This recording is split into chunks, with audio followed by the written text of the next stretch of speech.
Alam niyo po, kailangan talaga natin ng pagpupuno ng kapangyarihan ng banal na Espiritu. Kasi ano po tayo nauubusan po tayo. Kahit gaano kakalakas o sa tingin mo ay punong-puno ka ng pananampalataya, may mga pagkakataon na manghihina ka. May mga pagkakataon na mauubusan ka.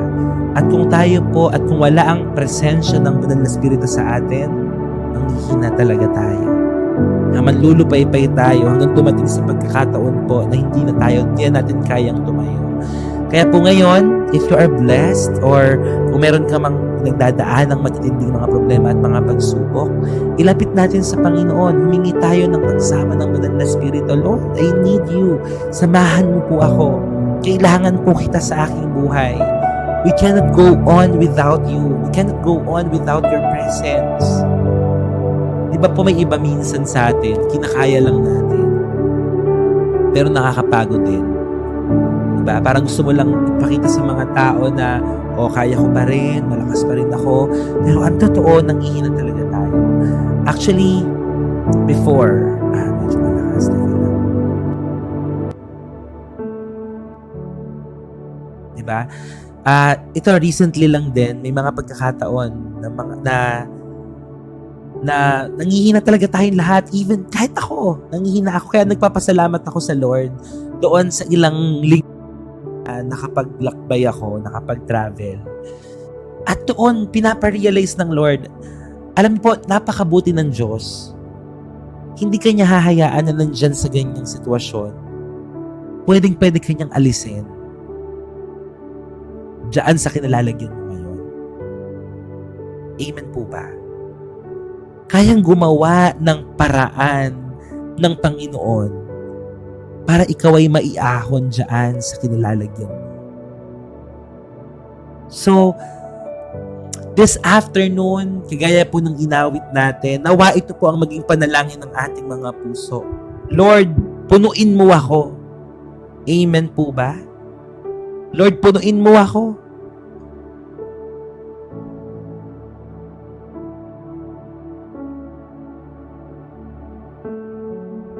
Then desire for more. Lone wolf. Kung pakiramdam mo ay wala si Lord, iniisip mo lang yan kasi totoo nandyan siya.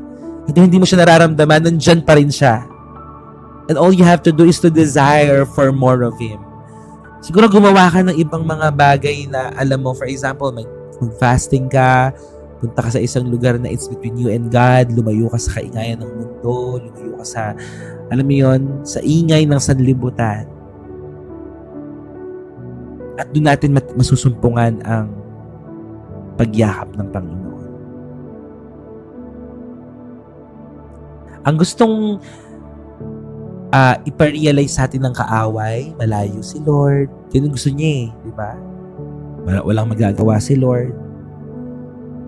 Ganyan ang gustong iparating sa atin ng kaaway. Pero hindi tayo maniniwala sa ganitong mga kasinungalingan. Hindi tayo maniniwala sa mga sinasabi ng kaaway. Ang paniniwalaan po natin mga magulang at mga kapatid ay kung ano ang sinasabi ng banal na salita ng Diyos. At ano ang sinasabi sa Word of God? I will never leave you and I will not forsake you. Ito po yung tunay Hindi tayo iiwanan ng Diyos. Na kahit tayo po minsan, gusto na nating lumayo, umalis, mag-stop, huminto, sumuko, pero kailanman ay hindi po tayo sinukuan ng Panginoon kahit tayo ay napapagod. Pero ang Diyos hindi siya napagod. Imagine, hanggang sa huling hininga niya na nakapako siya sa krus ng Kalbaryo, tayo pa rin ang nasa balintatanaw ng Panginoon. Di ba po hindi tayo sinukuan ng Panginoon? Hindi siya napagod.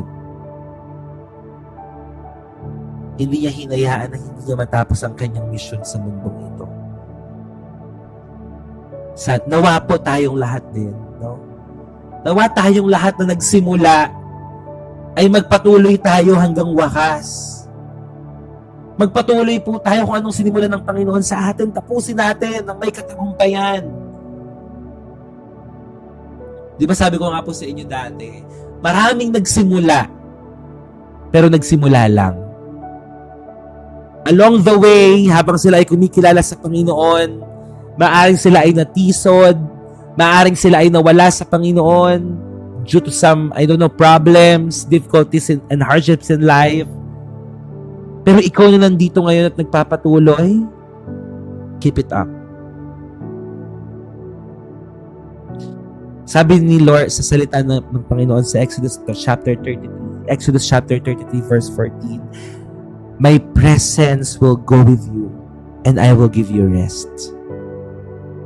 My presence will go with you and I will give you rest. Kung ikaw ay napapagod, nahihirapan, yung pinagdadaanan, balik-balikan mo at alalahanin mo ang kanyang salita. Ang presensya ko ay papasa iyo at bibigyan kita ng kapahingahan. At ngayong oras po na ito, tayong lahat ay dudulog sa atin pong Panginoon. At tayo po ay muling manunumbalik sa Kanya. It doesn't matter po kung gaano tayo kalayo sa palagay natin, kung gaano tayo kalayo sa presensya ng Panginoon. It doesn't matter kung anong mga bagay na nagawa mo, dahil ngayon ay hihingi tayo ng patnubay, kapatawaran sa ating Panginoon. At handa niya po tayong patawarin. Kung tayo po ay magpapakumbaba na lalapit sa Kanya, kung tayo po ay magpapakumbaba na dudulog sa Kanya, handa na po ba tayong lahat? Handa na po ba tayo na muling lumapit sa paanan ng Panginoon?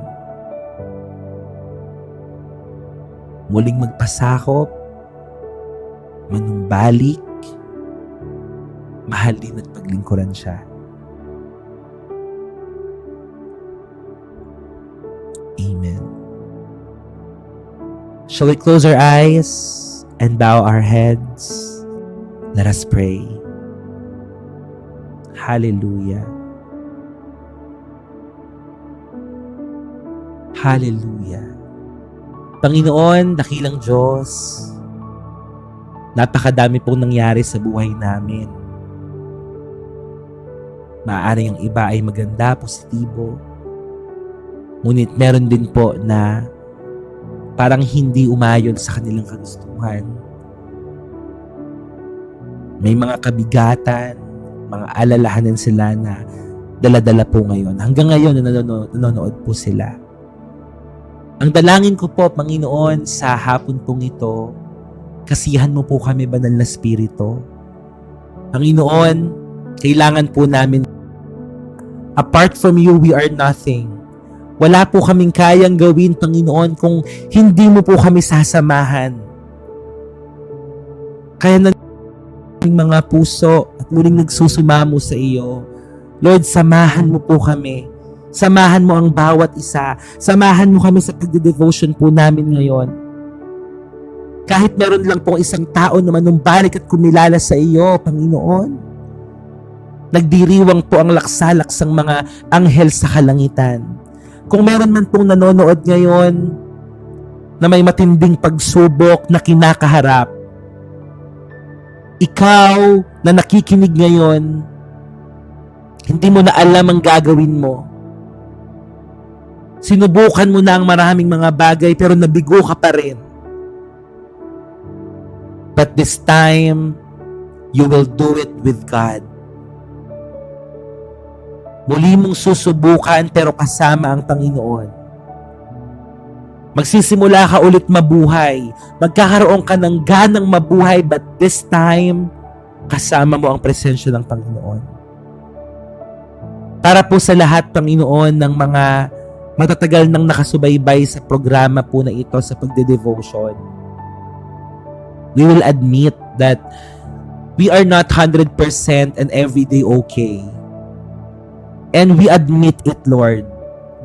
Hindi po araw-araw kahit nagde-devotion po kami, may mga pagkakataon pa rin po, natatamaan po kami ng mga emosyon, ng nararamdaman po namin na meron pa rin kalungkutan, na meron pa rin pong mga anxiety and depression. But I pray in the name of Jesus that as we allow you, Holy Spirit, to work, Lord, in us, hayaan mo na ang lahat ng mga takot na ito ay malusaw. Ang mga anxiety na ito ay malusaw. Ang depression po na ito ay malusaw sa pangalan ng aming Panginoong Yesus. Lusawin mo ang lahat ng mga bagay, emosyon, pakiramdam na hindi nagmumula sa iyo. Tanggalin mo ang mabibigat na damdamin. Tanggalin mo, Panginoon, ang maling kaisipan, ang maling puso, Panginoon. Sa iyong presensya, bigyan mo kami, Panginoon, ng kapahingahan. Pagaanin mo ang aming nararamdaman.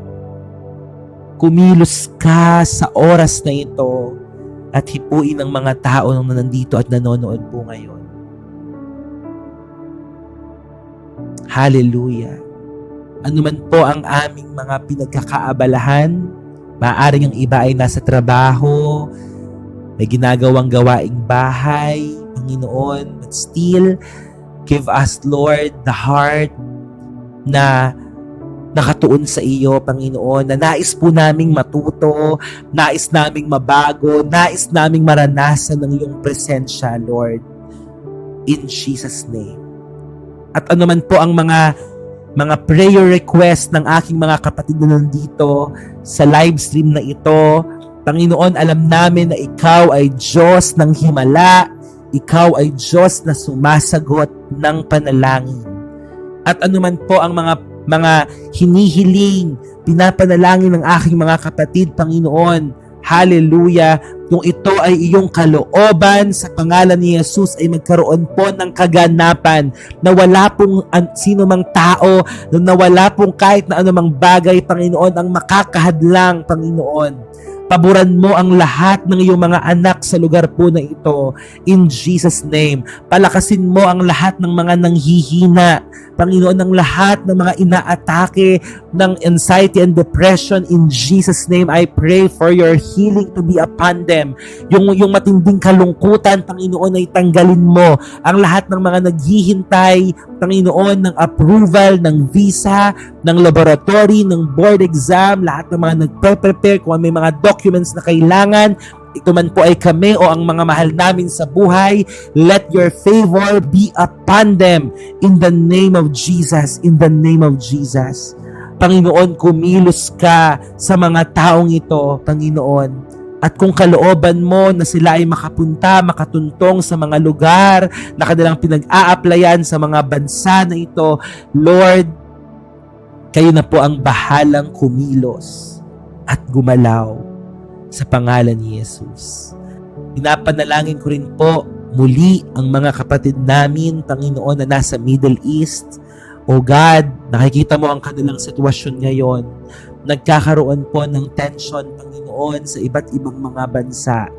May mga digmaan, Panginoon. At ito po ay isang hudyat, Panginoon, ng malapit ka na talagang dumating. Kaya Lord, hayaan mo po, Panginoon, na manatili kaming tapat sa iyo, manatili kaming nakatuon sa iyo. Ano man ang mangyari sa aming buhay, Lord God, ikaw pa rin ang aming pipiliin, Panginoon. Sa iyo pa rin kami magtitiwala, Panginoon. Humihingi po kami ng tulong sa aming mga kababayan. Humihingi kami ng tulong sa mga inosenteng mga tao sa lugar po na iyon ng Middle East, Lord God. Patuloy mo silang ingatan, protektahan, Panginoon, sa lahat ng mga gawa at plano ng kaaway, maging sa lahat po ng mga sakuna, Panginoon, na nangyayari ngayon sa kanilang bansa. Pinapanalangin at tinataas ko na kumilos ka, mangyari ang perpekto mong kalooban, Panginoon, and spare these people. I know that you are merciful and gracious, God. In the name of Jesus, ang mga OFW, God, na nasa iba't ibang panig ng bansa, pakaingatan mo sila, especially ang mga nasa Middle East, Lord God.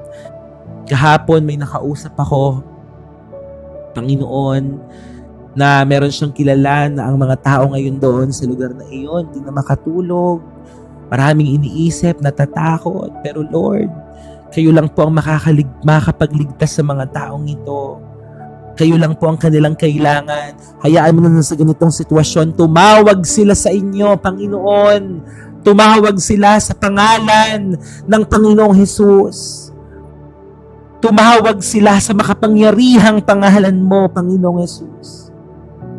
Ang lahat ay magsasabi, ang lahat ng labi ay magsasabi, ang lahat ng tuhod ay luluhod sa iyong pangalan.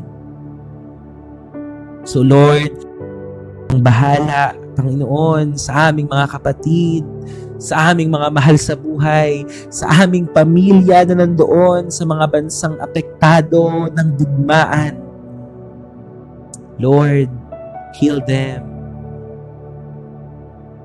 Give them peace, Lord. And cover them tightly with your most precious blood. In Jesus' name. Salamat, Panginoon. Hallelujah. Maraming salamat sa pagkakataon pong ito sa amin pong pag-aaral ng iyong mga salita. Panginoon, mangusap ka po. Magpakahayag ka po, Panginoon, at magpadala ka ng maraming mga tao, O God. Hallelujah. Na makakasama po namin sa live stream na ito. Nasama-sama kaming lalalim, Panginoon. Sama-sama kaming matututo in Jesus' name. Ang lahat ng mga tao na nasa TikTok, Panginoon, ipakita mo ang live stream na ito. Mag-join sila dito at gawin mong magnet ito, Lord God, itong live stream na ito, na lahat ng mga taong dadaan ay magkakaroon ng interest na mapakinggan ng iyong salita, magkakaroon ng interest na makinig, Panginoon, at matuto in Jesus' name. And I know that today will be the day of their transformation because you will encounter them, Lord, in their lives more than ever before. Thank you, Father. Thank you, Jesus, and thank you, Holy Spirit. Pagpalain mo lahat ng mga first-timers, lahat ng mga matatagal ng mga nanonood.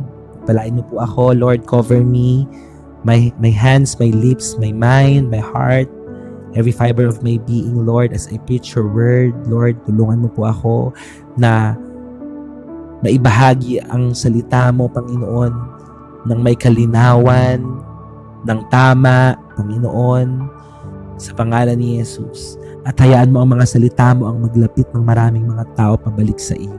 Salamat, dakilang Diyos, at pinapanalangin ko na po at binabalik ko na po sa iyo, Panginoon, ang lahat-lahat ng papuri, ng pagsamba at ng pasasalamat. Take full control of everything. Be with us hanggang matapos ang devotion namin ngayong hapon ito. To you all the glory. In Jesus' name we pray. Lahat po ay magsabi ng Amen, Amen, and Amen. Palakpakan po natin si Lord. Praise God. Sa hapon pong ito. Hallelujah. Praise God po. Welcome sa lahat ng mga kasamahan po natin na masusugid na lagi po nakatutok sa atin pong daily devotion. At welcome din po natin ang lahat ng mga first-timers. Kung kayo po ay first time na nanonood po ngayon, pwede po ba kayo mag-type ng me at kung saang lugar po kayo nanonood upang ma-welcome po namin kayo ngayong hapon. Sino po dito ang mga first-timer at kung saang lugar po kayo nanonood? Pwede po bang pakitype sa atin pong live comment? Yan, type me. And again, kung saang lugar kayo nanonood.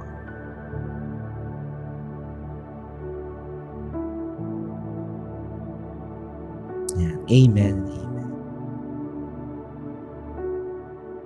Ayan, si Karen watching from Singapore. Hello po, magandang hapon po sa inyo. Meron pa po ba? Yan, so sige po, i-share po natin. I-welcome natin si Ate Karen. Siya ata ang nag-iisa na first-timer natin ngayon. Sige po, let us all welcome Ate Karen. Praise God. Yan, at habang tayo po ay nanonood, please tap your screen po. Tap lang. Tapos po, share at i-repost po natin ang ating pong live stream. Yan. So kung gusto niyo pong mag-join sa atin pong community, just kindly search this sa atin pong Facebook FB app, Heart to Heart. Yan, Heart to Heart. Yan. So welcome po kayong lahat dito. Nawa po ay sama-sama tayong lumalim sa pagkakilala natin sa ating Panginoon. Ayan, si Mama Joy and si Kuya Marco from Japan. Hello po. Welcome po kayo dito. Ayan, salamat Ate Rochelle sa pag-pin. Ayan, kung gusto niyo po mag-join ng GC, ng community, ito na po. Ayan. Medyo naninibago lang tayo sa oras ngayon, pero hopefully po next week, makabalik po tayo sa regular schedule po natin sa umaga at saka po sa gabi. Kasi yung iba po ay may trabaho talaga ng ganitong oras. Kaya parang babalikan na lang nila sa YT, sa Red App. Yan. Audible naman po yung boses ko. Hindi naman masyadong malakas yung background. Okay naman po.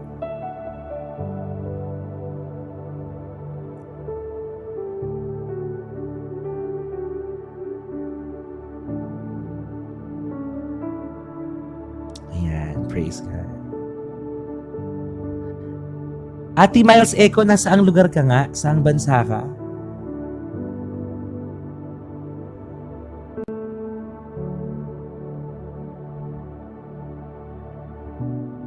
Ayan, okay lang. Praise God. So tayo po ay pinapanood ng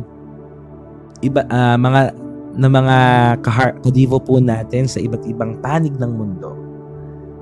Ayan. Sa Moscow, Russia. Gog and Magog sa, ano yun yung mga bansa yan eh. Pero sa modern time natin, i-search natin. Sa modern time, ang Gog at Magog ay ang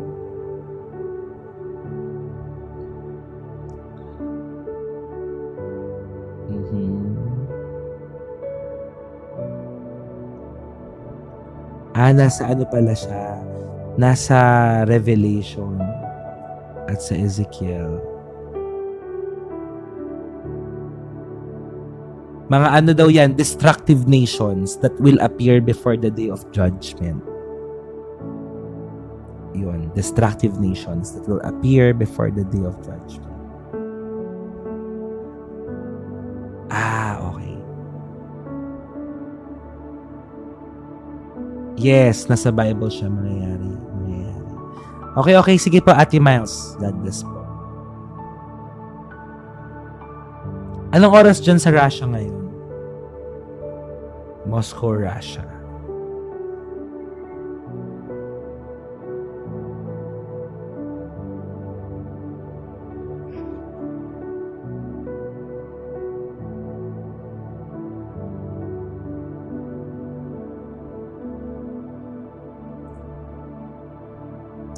Okay. 10:25. Okay. Maaga pala dyan.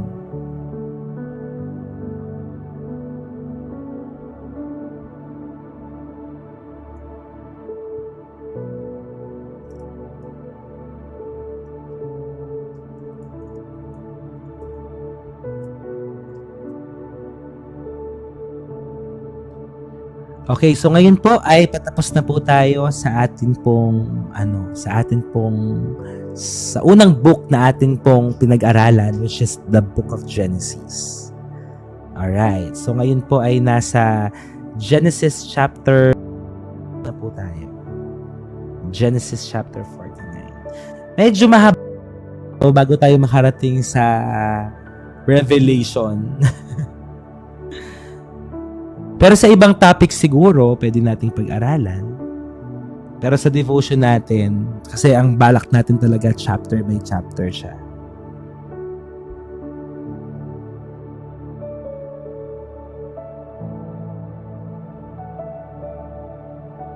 Genesis chapter 49. Oo, Psalm. Naku, mahaba-haba rin ang Psalm. Pero tingnan natin.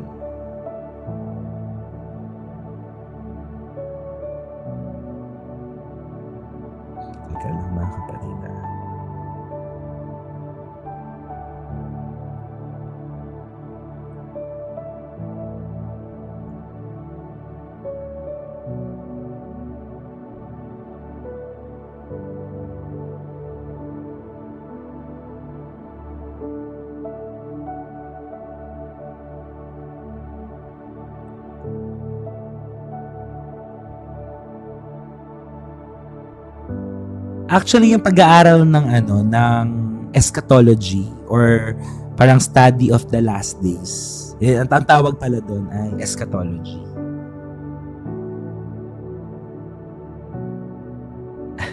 Hindi kasya sa isang taon to. Hindi kasya kasi chapter by chapter tayo eh. Kaya hopefully ay nagde-devotion talaga kayo ng personal. Yan. So ngayon po, Genesis chapter 49 na po tayo. So dito makikita natin dito yung yung last words ni Jacob. So ito na yung niya, parang huling habilin ba at mga pagpapala niya. Sinabi niya sa kanyang mga anak. Okay, so ang topic na pag-aaralan po natin ngayon ay may pamagat na blessings, wounds, and generational impact. Yan. Blessings, wounds, and generational. Alam nyo, lahat ng mga bagay na ginagawa natin ay konektado yan, okay, sa mga susunod na henerasyon po natin. Yan. So, napakahalaga ng mga bagay na ginagawa natin ngayon kasi affected din ang atin pong family. Okay? Affected ang family natin. So, ang topic na ito, ang Genesis chapter 49, ito po ay isang sagradong, sagrado. Kasi po, malapit nang mamatay dito si Jacob at nakapalibot sa kanya ang kanyang mga anak. No? At siya ay magbibigay ng kanyang pagpapala, habilin sa kanyang mga anak. And these are not casual words. Hindi ito basta mga salita lamang. Sapagkat ang salita na binitawan ni Jacob dito ay mga prophetic declarations. Okay? Mga prophetic declarations po ang mga salita na binitawan ni Jacob dito. So may ilan ang kanyang mga anak ay nakatanggap ng pagpapala, ang iba naman ay nakatanggap ng correction, at meron namang iba na nakatanggap ng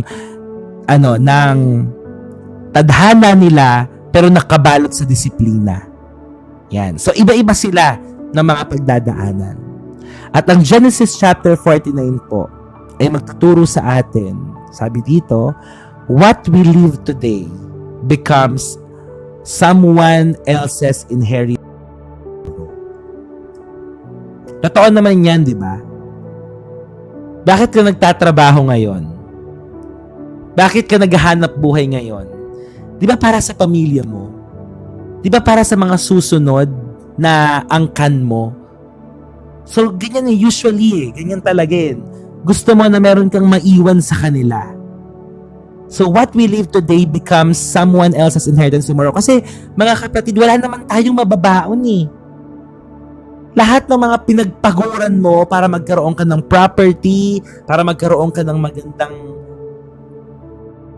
rian, magkaroon ka ng malaking pera sa bangko, wala tayong madadala kapag tayo ay nagpaalam na sa mundong ito. Tama po ba? Lahat ng mga bagay na meron tayo ngayon ay iiwan po natin sa mga susunod na henerasyon. It will be someone else's inheritance tomorrow. So we are building not just for ourselves, but for other people as well. Hello po, Dr. Jason. Magandang hapon po. Amen. So our choices in life don't end with us. It echoes from generation to generation. Kaya napakahalaga ng mga bagay na ginagawa mo ngayon. Kasi yung mga bagay na ginagawa mo ngayon ay pagtatanim na aanihin ng susunod na generation mo. Ngayon, kung ikaw ay magtatanim ng masasamang mga binhi o masasamang buto, masasama din yung aanihin nila. So nawa po, sa oras na ito, ang itanim po natin ay mga mabubuting mga buto. Nang sa gayon, pag ito ay nagbunga, aani rin po ng maganda ang susunod na henerasyon. Our choices don't end with us. Ito ay makakaapekto again, it will echo from generation to generation. Alam niyo po, for our insight, in biblical culture, napakahalaga ng father's blessing. So it was legally and spiritually binding. At ito pong si Jacob, sa kanya pong pagbe-bless, no? Sa kanyang mga anak, ito po ay nakabase sa lahat ng mga nangyari sa kanila. Ito ay ang pagpapala na sinabi ni Jacob sa kanyang mga anak ay nakabase sa character ng bawat isang anak niya. And it is revealed kay Jacob. It was revealed kay Jacob nang naaayon po sa plano ng Panginoon. Yeah, tama yung sinabi ni Jam. Kaya now I will sacrifice for my next generation. Tama.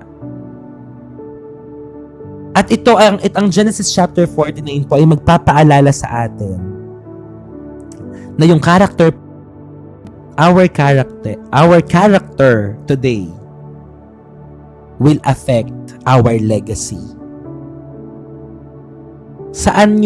Paano nyo po gusto kayong makilala at matandaan, maalala ng mga tao pagdating ng araw? Gusto nyo ba nasabihin nila na, yan si Aling Marley, yan ganito yan chismosa yan. Si Kaganyan, Basagulero yan. Paano nyo po gustong maalala kayo ng mga tao? Kasi pagdating ng araw, mawawala po tayo sa mundong ito at ang maiiwan ay ang ating legasiya. Gusto niyo po ba na sabihin sa inyo, siya yung talakera. Siya yung lagi nang-aaway ng kapitbahay. Ayaw po natin na maging ganon. Ang maaalala sa atin ng mga tao pag nawala po tayo sa mundong ito. Kaya ngayon pa lamang po, mag-ayos na tayo ng ating mga karakter dahil ang karakter po natin ay makaka-apekto sa ating legasiya. Amen po ba?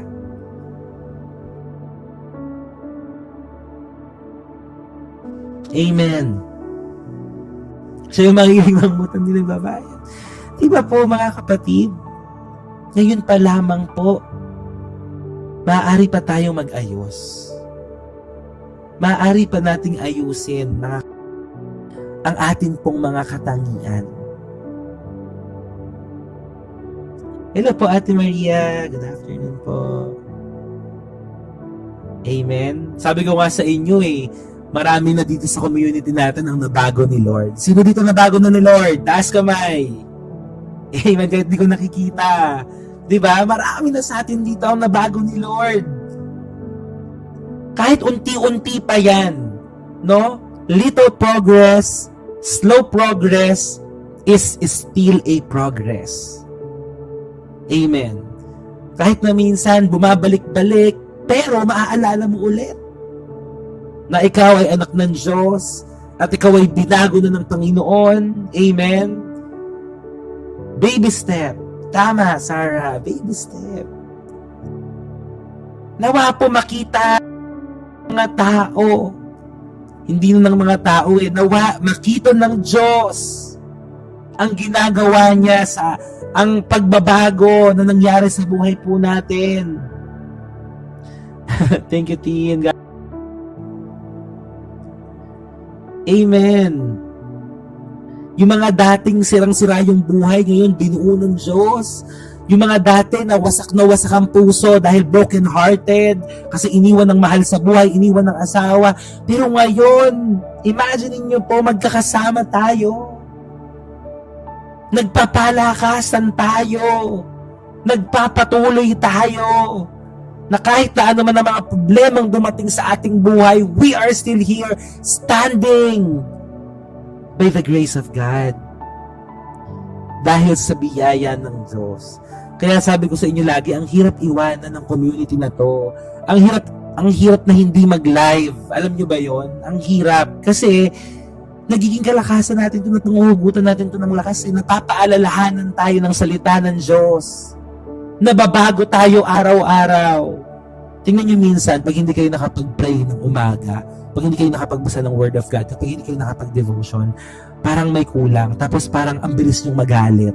Iba yung atake ng kaaway sa atin, di ba? Kapag hindi natin nasimulan ang araw na nananalangin at nagde-devotion, parang ibang nilalang tayo. Di ba?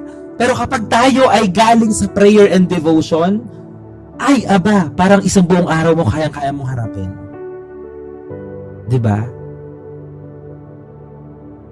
Heavy. Tama, parang may kulang. Kasi kailangan talaga natin ng prayer and word of God. Ako basta nang ako ng Bible sa phone, pakikita ko agad ang sagot ni Lord. Tama, Mami Jing! Praise God! Dati kapag may problema ka, ano una mong pinupuntahan? Mga barkada mo, inuman tayo, pasyal tayo. Pero ngayon, pag nalulungkot ka at may mga problema kang pinagdadaanan, ang una mo nilalapitan, panalangin, salita ng Diyos. Amen? Kasi binago na tayo ng Panginoon. Diba? O tama, inuman, gante, puno ng galit, walang katapusan. Kapag gumanti ka, gagantihan naman sila. Ulit, walang nangyayari, walang katapusan. Kung ginantihan ka at ikaw ay na-born again, huwag mo nang gantihan. Bigyan mo ng tinapay, na may palaman. Lutuan mo ng masarap na ulam. Alam nyo, mayroong perfect timing ang lahat. Hello po, ate. Heart or soul. Diyan na. Okay, may perfect timing. Maayos din yan pagdating ng araw. Basta ikaw, mag-pray ka. Pray. Always pray. Huwag kakalimutan manalangin. Okay? At laging isik ang guidance ng Lord. So, dito makikita natin ang 12 tribes. Kaya meron tayong tinatawag na 12 tribes of Jacob. Kasi ito na yon, bababa na siya ng mga blessing niya dito po sa kanyang mga anak. Pero ngayon po, ang titingnan lang natin dito ay dun sa ilan na kanyang mga anak sa ating mga points. So, point number 1. Your choices echo beyond you. Kaya ng sinabi ko kanina. Your choices echo beyond you. Ano ang sabi sa Genesis chapter 49, verses 3 to 4? Anong sabi dito? Ruben, para kay Ruben, you are my firstborn, my might, my first sign of my strength. Turbulent as the waters, you will no longer excel, for you went up onto your father's bed. Alam niyo po itong si Ruben, siya ang panganay. At di ba sabi ko sa inyo kahapon, kapag ikaw ay panganay, if you are the firstborn, you have that right and the privilege. No, nasa iyo dapat ang blessing. So si Ruben, okay, he had the position, he had privilege, he had potential. Pero dahil meron siyang nagawa, it cost him his right and his leadership. Instability cost him leadership. Ano ba ang ginawa ni Ruben? Ano ang ginawa ni Ruben? Makikita natin yan sa Bible.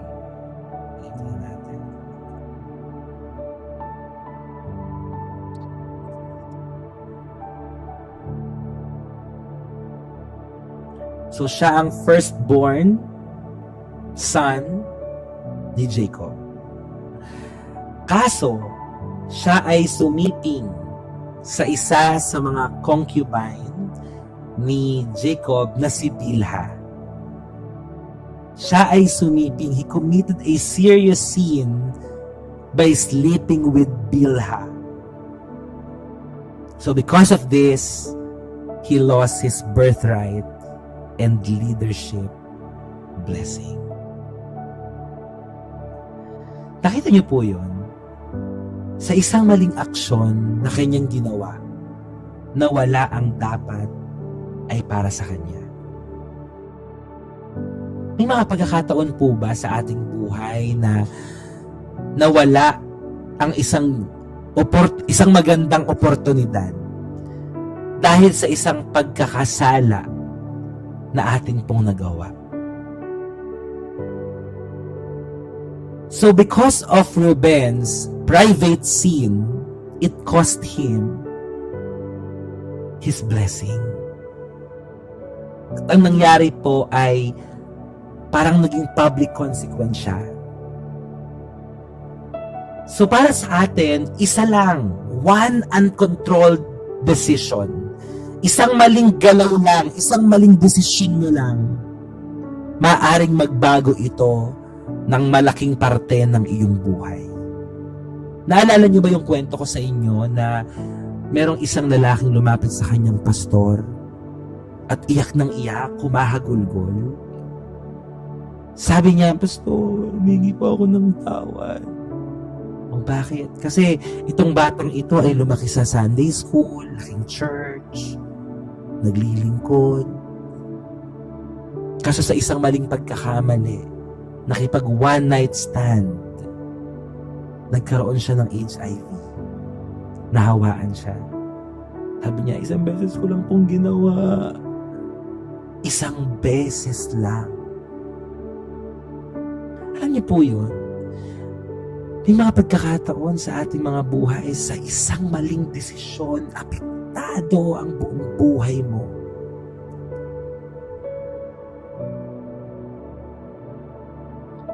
Apektado.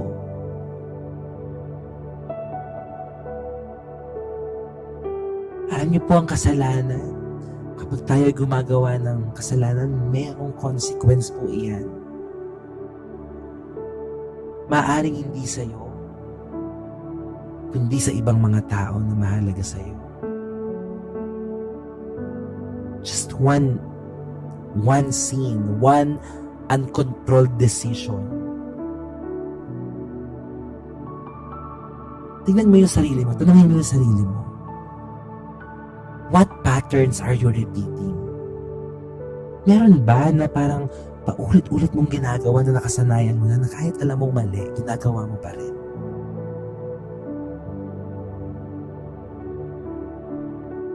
Ano yung mga behavior na meron ka ngayon na kailangan mong tapusin? Kasi kapag hindi mo yan tinapos, maaaring mamana yan ng mga anak, mga future na anak mo. Your future family. What behaviors will your future family inherit if you don't change now? Tingnan niyo yung mga di ba, nakakita kayo ng pattern na yung nanay lagi nakasigaw sa anak, tapos yung anak kapag nagkaroon ng pamilya lagi nakasigaw din sa anak. It's a pattern. Kaya di ba minsan nasasabihan tayo na pamilya yan ng mga lasinggero. Kasi bakit? Simula sa lolo, sa tatay, sa mga anak.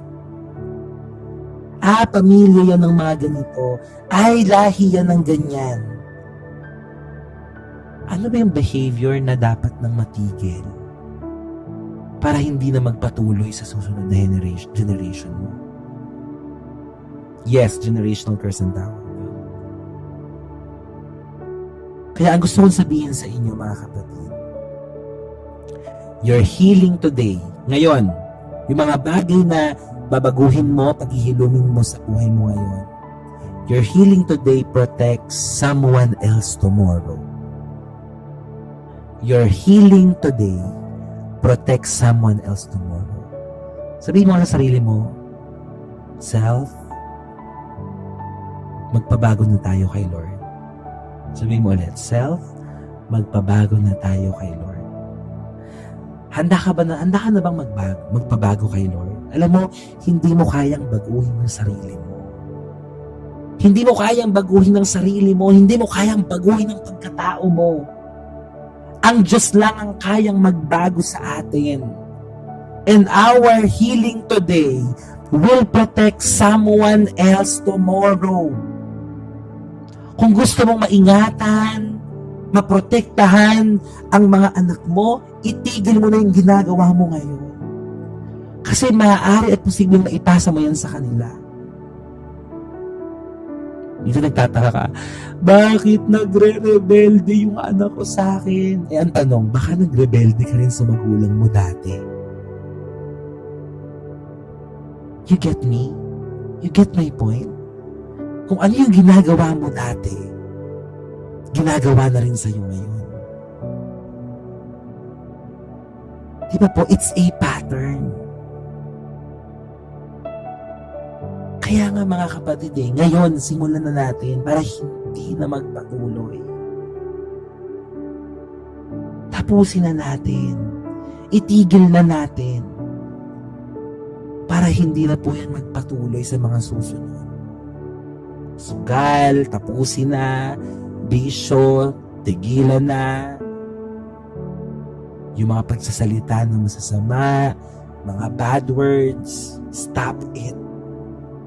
Utang, stop it. Tama.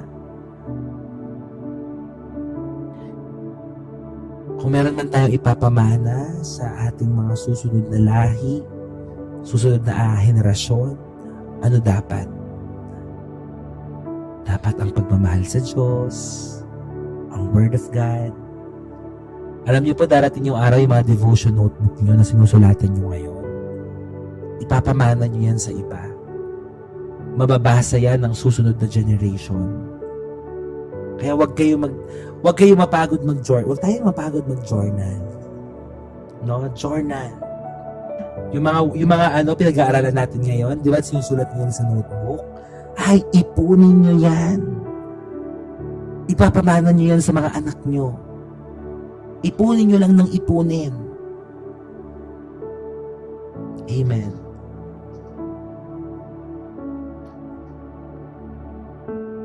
Lagi kayo mag-take down notes. Tapos, kung meron kayong bahay, diba may mga anak kayo, magpa-memory verse kayo, magdikit kayo ng mga Bible verse sa mga pader-pader para makikita lagi ng mga anak mo.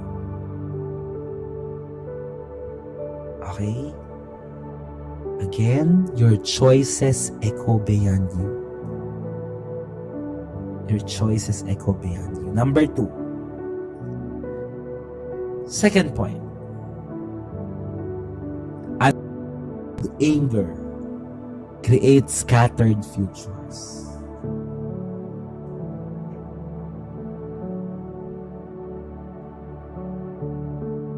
O, diba? Yung mga manliligaw daw, nababasa pa yung mga love letter. Unresolved anger creates scattered futures. Para naman kay Simeon at kay Levi, sa Genesis chapter 49 verses 5 to 7. Nag-aano ba yung labi ko? Nagbabalat? Ang dry. Nasa labas yung lip balm ko. Oo nga, parang dry. Yan yun na. Tanggapin nyo na ako. Tayo-tayo lang naman to. Kaya pa. Sige, inom ako mamaya. Hindi ako nakapagdala ng tubig Kasalanan ko, hindi ako nakapagdala ng tubig. Sige, kaya ko lang tapusin to. Mamaya, after nito, mag-prepare na ako ulit. Pero kailangan ko pa kasi hinihit ko talaga yung 10,000 steps a day. Yun, 10,000 steps a day. Kaya mamaya, maglalakad ulit ako. Jogging, takbo. Yan. Sama niyo ko lagi sa prayers, ha? Yan yun.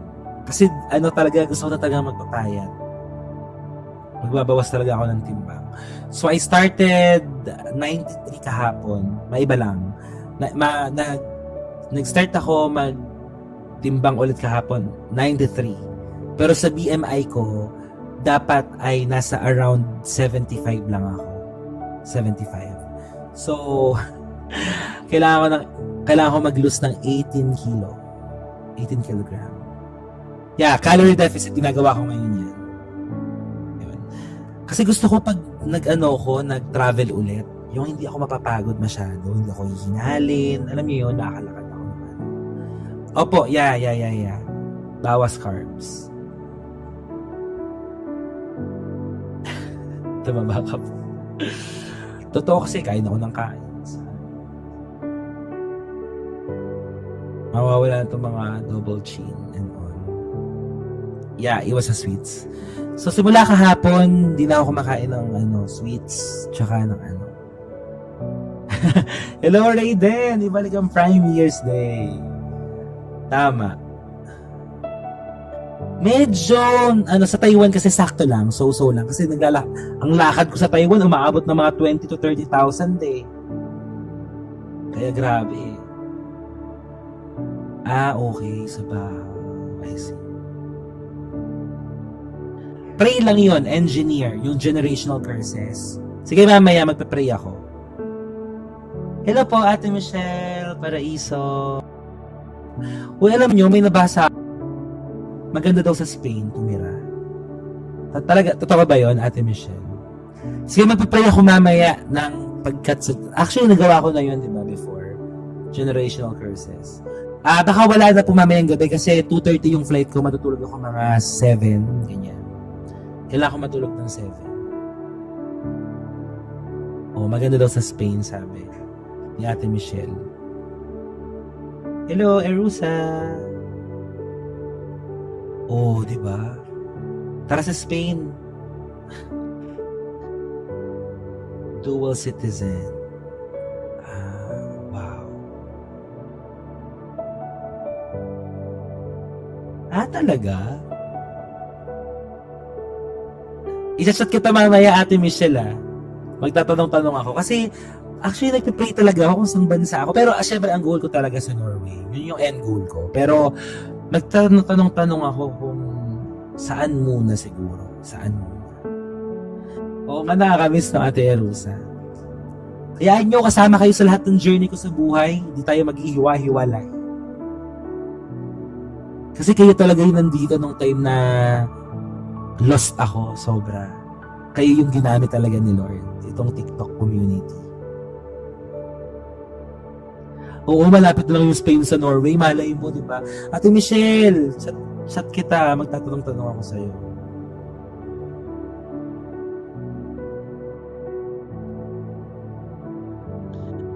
Wala po muna devotion sa Boracay kasi po may seminar po yun 3 araw.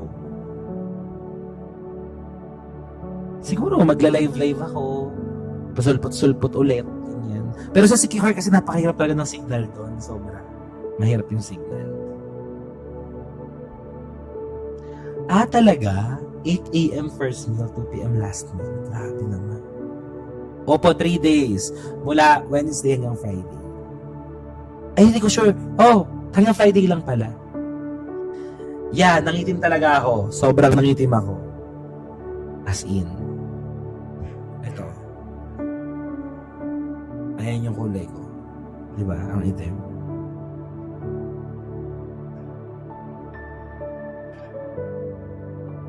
Yes. Hanap tayo ng mga kabayan sa Boracay. Nag-sunblock naman pero talagang babad kasi ako sa araw eh. Yeah, God bless Samantha. Sino si Samantha? Samantha, si Shasha ba to? Ikaw ba yan, Shasha? O iba?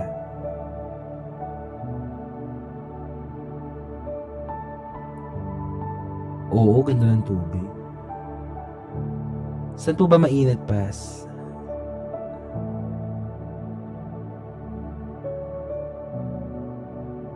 Wow! Okay, Mami Jean, God bless po.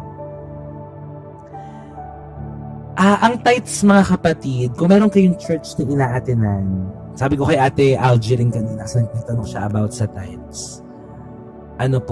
Kapag tights ang pag-uusapan, doon sa church na inaatinan nyo kung saan kayo umaaten. Pero kung wala kayong church na inaatinan, Sabi ko, kung saan kayo pinapakain ng Word of God? Sabi ni Ate Algie kanina, gusto niya mag-tithes dito sa community. So sabi ko, isend na lang kay Sister Clarice, tapos isend na lang sa akin yung screenshot para ma-record ko din. Ganyan. So ganun din for Shala Joy. Kung meron kayong church na inaatinan, doon nyo ibigay yung ano nyo po, yung tithes nyo. Pero yung iba kasi ay hindi, walang church na inaatinan dito lang sa atin. Kaya dito sila nagbibigay ng tithes nila. For mission. Yeah, for mission.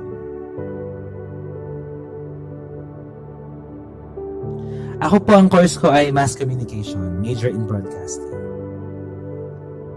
Pwede naman, Shala, kasi marami rin gumagawa niyan. Marami rin nagtatites dito sa community. Na kay Sister Clarice. Hello, Kuya Verts.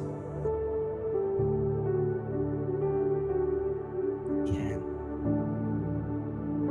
So, going back. Ito na, no? Unresolved anger creates scattered futures. Nako, praise God po sa biyaya ni Lord po. So, Genesis chapter 49, verses 5 to 7. Hello, Sire. Yes, nakauwi na po. Nasa Bulacan na. Pero, bukas ay nasa Boracay hanggang Friday. Oo nga, malay nyo, di ba? Sa Spain. Ate Michelle, huwag mo akong kalimutan na i-chat. After nitong devotion. Magche-check muna ako. No, magpe-pray ako kung saang lugar talaga. Pero, ayan, sila Ate Eden, nakausap ko rin sa Japan, kasi nandun yung kapatid ko, sa Spain, whatsoever. Kung saan ako dadalhin ni Lord. Pero, that's my plan this year to go abroad. Kung kalooban ni Lord. At kung hindi, I'll stay here in the Philippines. Okay. Kung saan lang talaga, kung anong kalooban ni Lord.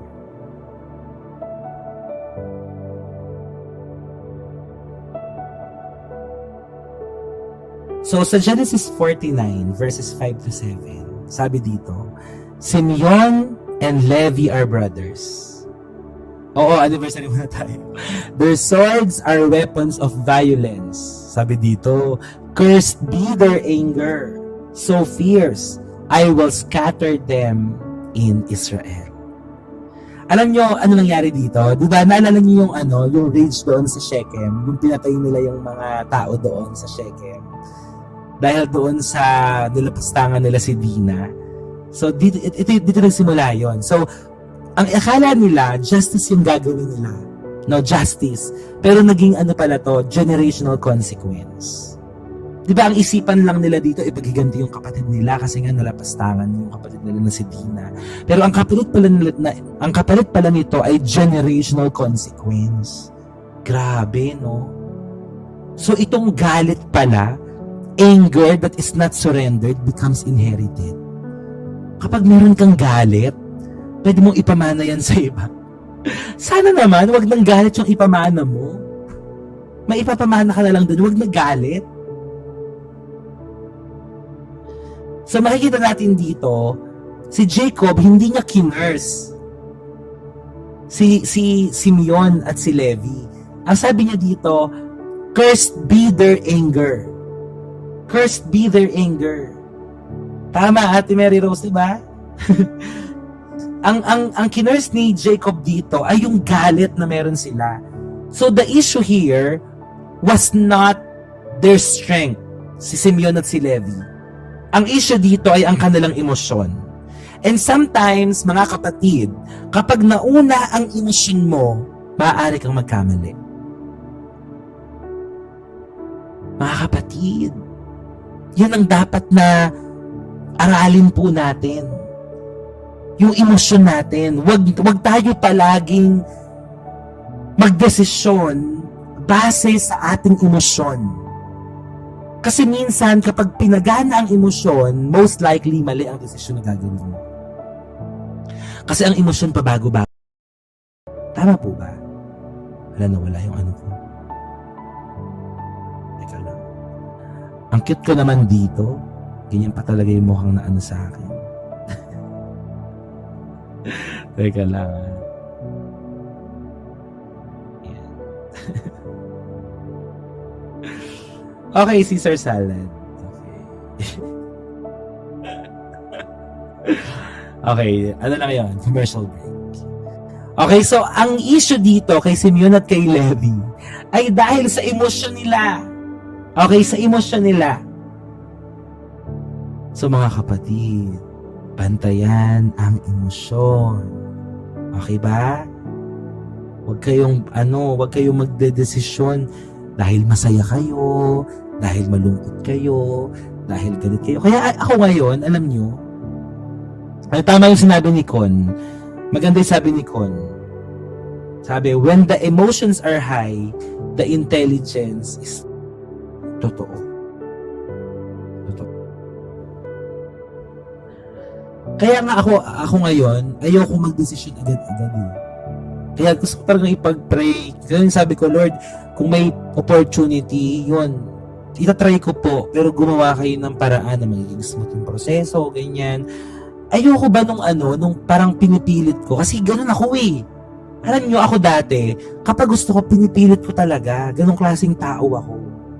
Kapag gusto ko, gagawin ko talaga siya. Pero Lord, ayoko magkamali this time. Kasi siyempre, ibang usapan na to. Imagine, pupunta ako sa ibang bansa, maninirahan, titira, magtatrabaho. Sabi ko, ayoko magkamali ng desisyon. Kaya, Lord, sabi ko, Lord, tulungan mo talaga ako. Hindi ko alam kung paano, saan, kailan. But I'm still praying.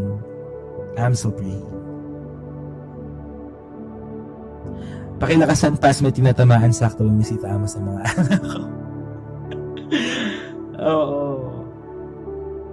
Oo, ganun ako, Mami Jean. Yes. Ganun klase. Kaya nga ayoko magkamali.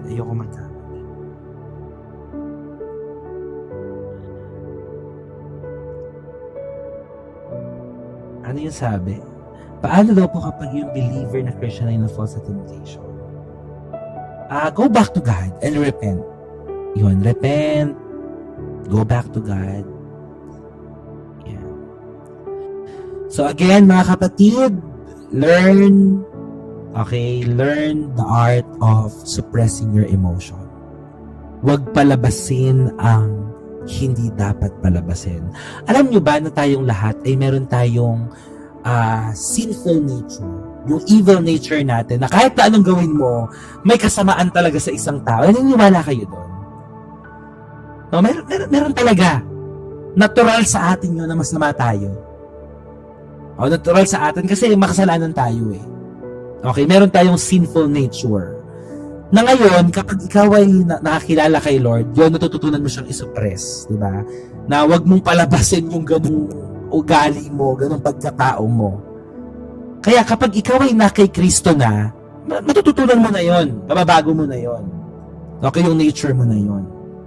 I mean, nandyan pa rin siya, pero matututunan mo siyang wag ilabas. Kasi minsan kahit sa isip natin, nagkakasala tayo eh, di ba? Nakakaisip tayo ng mga kung ano-ano, iniisip natin na gumawa ng masama sa ganito, etc. Pero dahil Kristiyano na tayo, napipigilan na natin yan.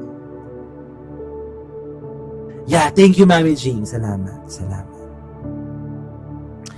Okay? So, yun. Yes. Tama. Kaya ikaw, kapag pinipili, parang kapag pinupush ka doon sa limit mo na magagalit ka na talaga, huminga ka muna. O kaya umalis ka muna. Okay, umalis ka muna. Huwag mong hayaang lumabas yung ganong side mo, yung ganong nature mo, na makikita ng ibang mga tao. So, tingnan niyo yun. Ano nangyari, di ba? Yes, Eileen, sure. Go.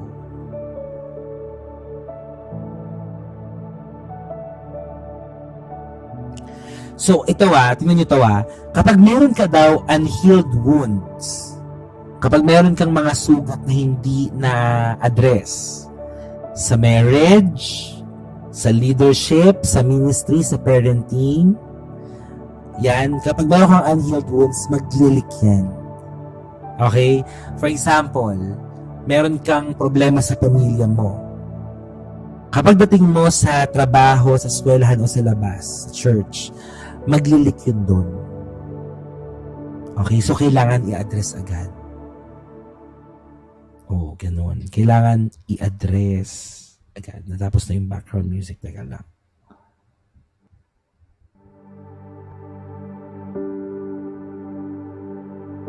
Okay, so, tingnan mo, baka meron kang mga unhealed wounds na kailangan i-address, kailangan maayos. Pag takot kang i-address, magpatulong ka kay Lord. No, Lord, help me. Lord, alam mo po na nahihirapan ako. Hindi ko kayang i-approach yung tao, hindi ko kayang i-address, pero Lord, tulungan mo ako. Paghilungin mo muna ako until such time na kapag nahil mo na ako, Lord, meron akong pagkakataon ng lakas ng loob na kausapin yung mga tao na yun, etc. Ipaano mo muna, hingi ka mamkat ng go signal kay Lord. Tama. Kaya dito natutunan ko na humingi na desisyon una kay Lord. Tama, kay Lord muna. Una tayo magpapa-address sa ating Panginoon. Okay, kay Lord muna. Ayan. Ako din, nangihingi ng confirmation kay Lord. Feeling mo puro galit na lang. Then why not? Ako sa unsolicited advice or suggestion ko. At i-address mo, bakit ka nagagalit sa kanya? Saan nanggagaling yung galit mo, Ma'am Kat? I-check mo, saan nanggagaling yung mga galit mo. Tapos kapag alam mo na kung saan nanggagaling yung galit mo, sabihin mo sa kanya, asawa, kasi ganito. Nagagalit ako kapag ganito ginagawa mo, ganyan. O kung doon sa past issue pa rin, doon sa cheating na multiple times na ginawa sa'yo. Okay. So ngayon parang nawalan ka ng tiwala. Parang nawalan ka ng ngayon. Yun nga, trust sa asawa mo kasi ilang beses yung ginawa sa'yo. Sabihin mo sa kanya, walang masama. Na hanggang ngayon ganito pa rin nararamdaman mo. Hanggang sa bigyan kanya ng assurance na hindi niya na ulit gagawin. At ikaw, ate, Ma'am Kat, ikaw ang magpaayos din ng puso sa Panginoon. Kasi for sure, ang Panginoon kakausapin din yung asawa mo eh. Pero, ikaw din, for sure kinakausap ka rin ni Lord. No? So, ipag-pray mo kay Lord, tapos hanap ka ng tamang timing. Sige, for sure, hindi naman siya magagalit, ate, kapag maayos yung approach. No? Kapag gusto mo lang sabihin sa kanya, siyempre, mag-asawa pa rin naman kayo, nag-uusap pa rin naman kayo, hanap ka lang ng tamang timing. Oo. Hanap ka lang ng timing. Kasi, kung pupunuin mo ng galit yung sarili mo, ikaw lang din yung matatalo eh. Ikaw lang din yung mahihirapan.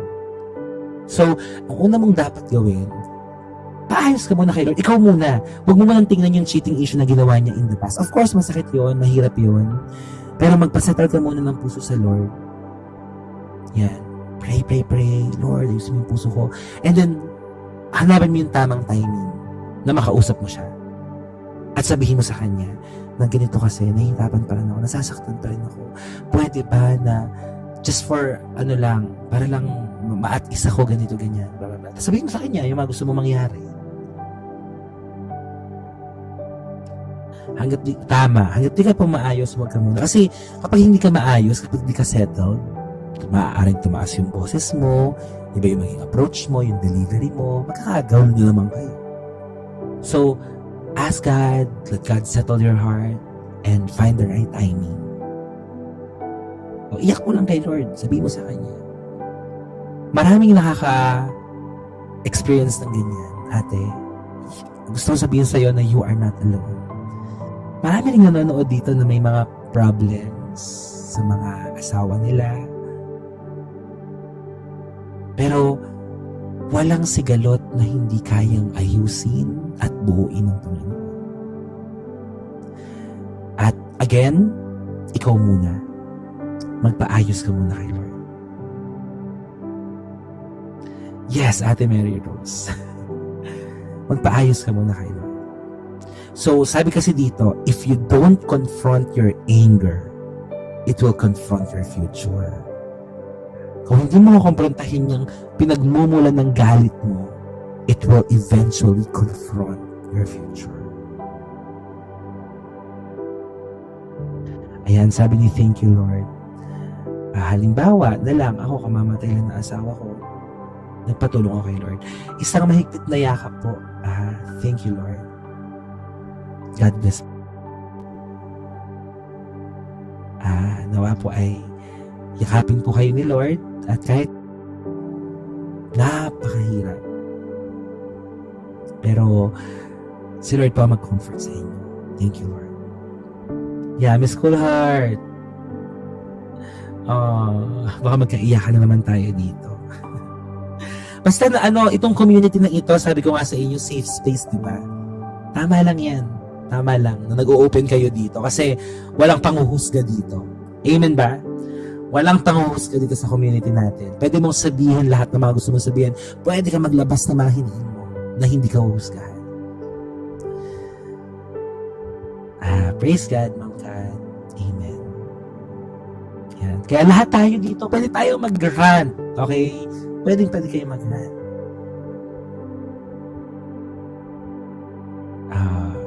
Yeah, thank you, Lord. Join our community. Join ka sa community na to. Kung hindi ka pa naka-join, thank you, Lord. Hindi naman pangalan niya, di ba? Join ka, meron kaming group chat. Yan, para pag nalulungkot kayo, namihina, yun, palakasan tayo. Yes, Ma'am Kat. Okay. So, i-confront ang galit. Okay, ngayon pa lang. And number 3, God can redeem a broken bloodline. Ang ganda nito. God can redeem a broken bloodline. Alam nyo itong si Judah, Genesis chapter 49. Okay, verses 8 to 10, pero papaikliin ko na lang. Sa Genesis 49, verses 8 to 10, sabi dito, Judah, your brothers will praise you. The scepter will not depart from Judah. Alam nyo ba na si Judah, hindi siya perfect? Diba kung babalikan natin yung Genesis chapter 38, diba, yung sa mga anak niya, at dun sa asawa, dun sa, ano ba tawag niya doon, manugang ba? Yung asawa ng anak niya. Ano nangyari doon? He failed morally. He made mistakes. Diba, hindi perfect si Judah. Yet something changed in him. Something changed in him. Ang Genesis chapter 44 po, dito nakita natin, Judah offered himself in place of Benjamin. Si Judah yung diba? Sige, ako na lang po yung, parang in-offer niya yung sarili niya para hindi si Benjamin yung hulihin. Si Judah, in-offer niya yung sarili niya. Siya yung nagsalita kay Joseph nung time na yun.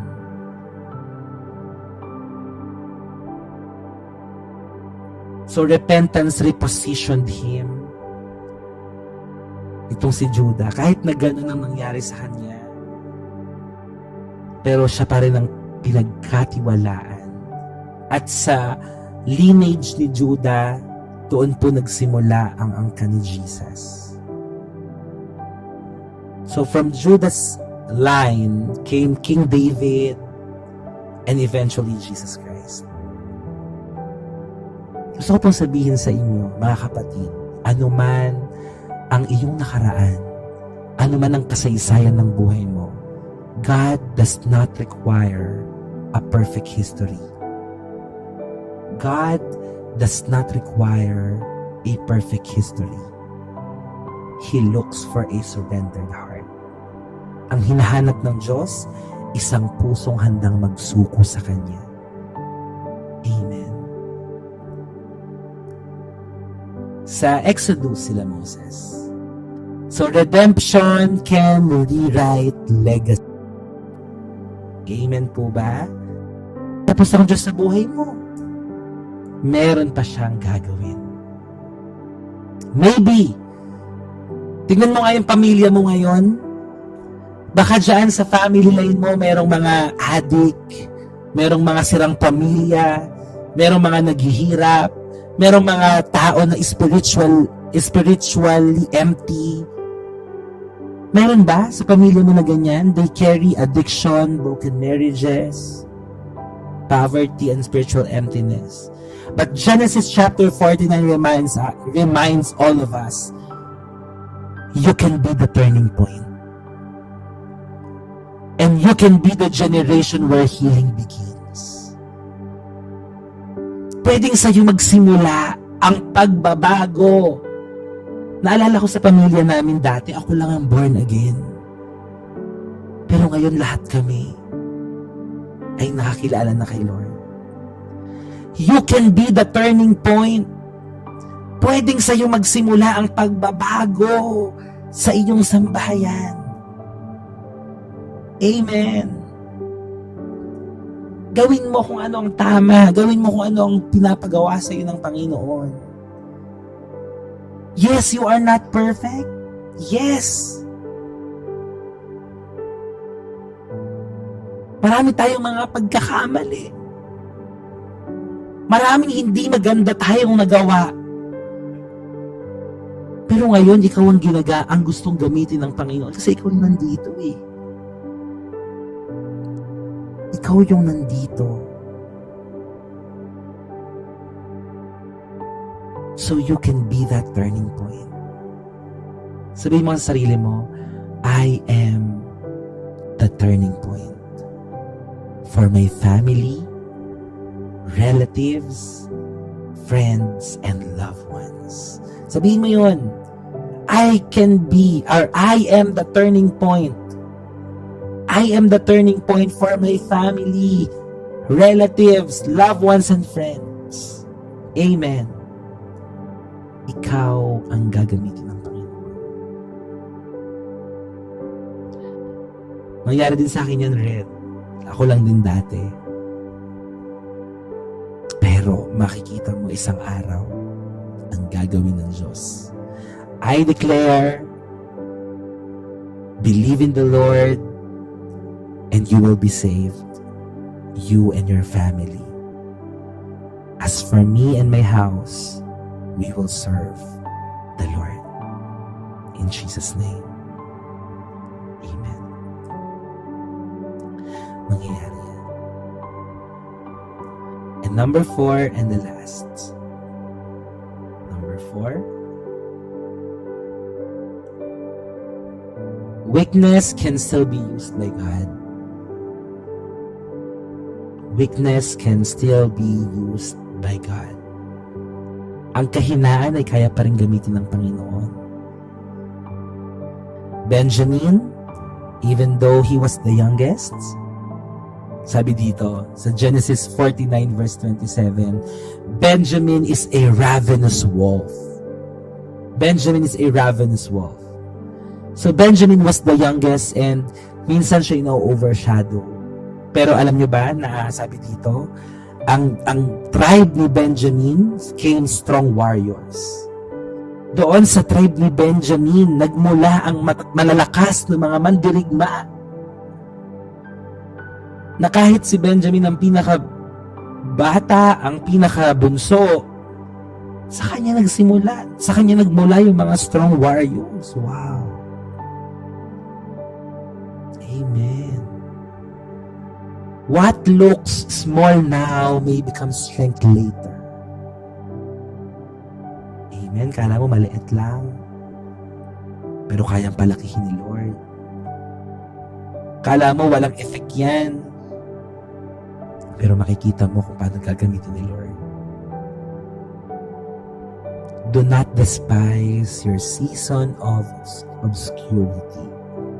Because God may be forming resilience in you that generations will benefit from. Alam niyo po, training ground itong ginagawa natin. Training ground.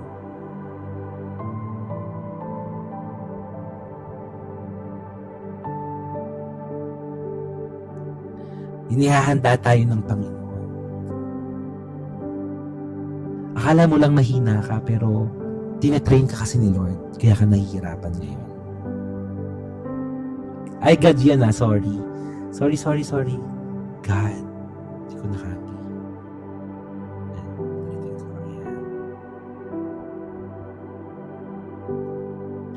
God may be forming resilience in you that generations will benefit from. Pasasalamatan ka ng mga tao dahil nagpatuloy ka. At sila ay magpupuri sa Diyos. Dahil sa iyo, sila ay nakakilala at nanumbalik sa Panginoon. God is just forming you. Amen. God is forming you. Amen.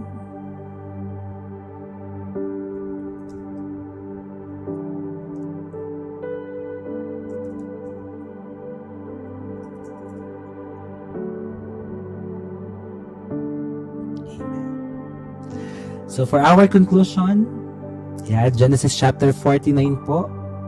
Hallelujah. It is a reminder that life leaves fingerprints.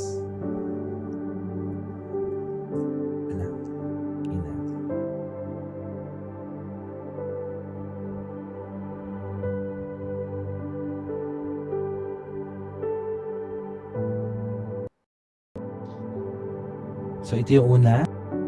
Ben shows us that instability caused destiny. Pangalawa, Simeon and Levi revealed that anger affects generations. Third one,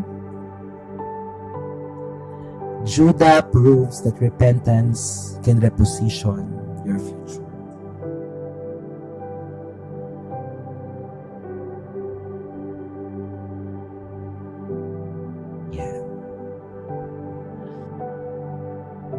So maging maingat po tayo dahil lahat ng mga bagay na ginagawa natin ngayon, meron niyang impact sa mga susunod na panahon.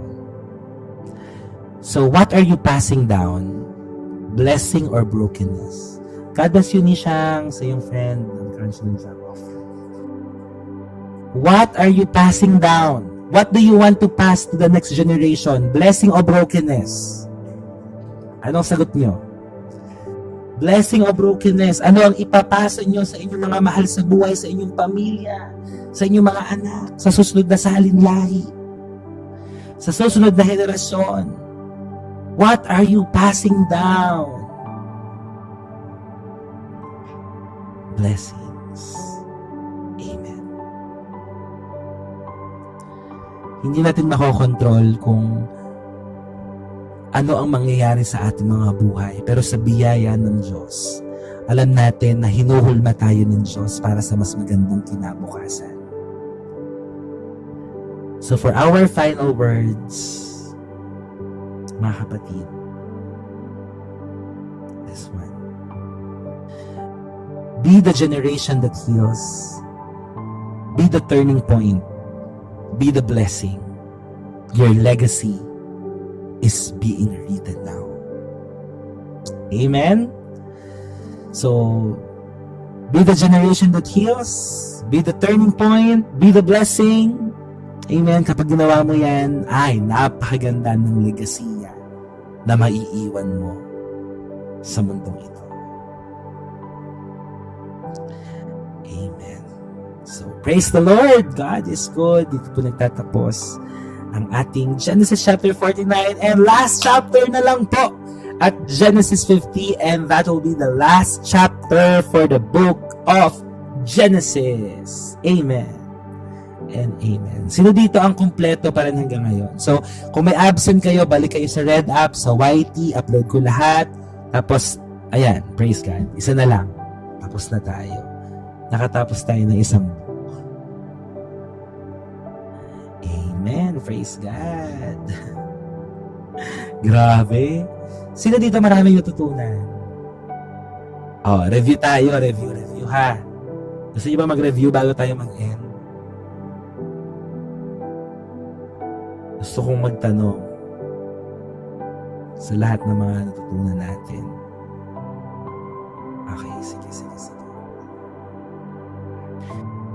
Sino ang mga unang sino ang mga unang tao?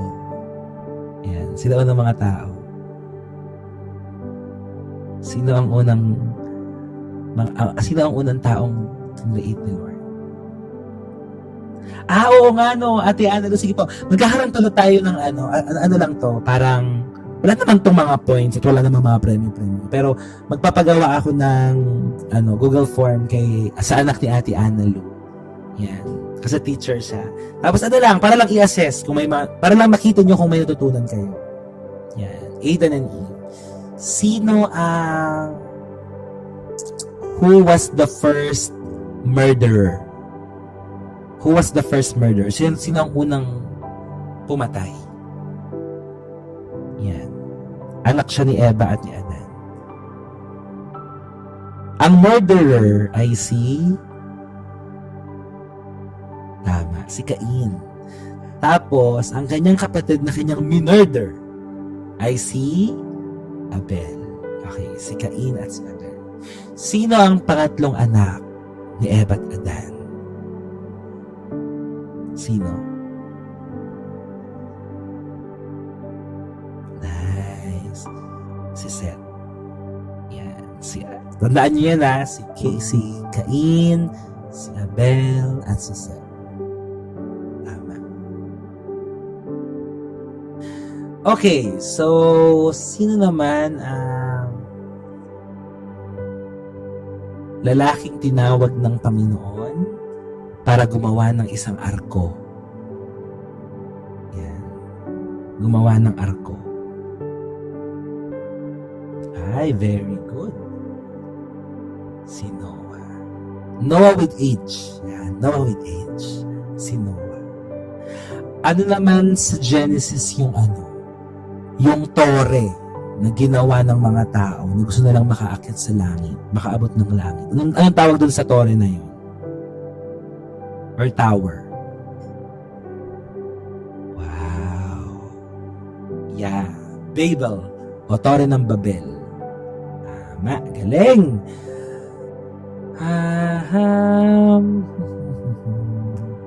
Okay, next. Galing nyo, ha?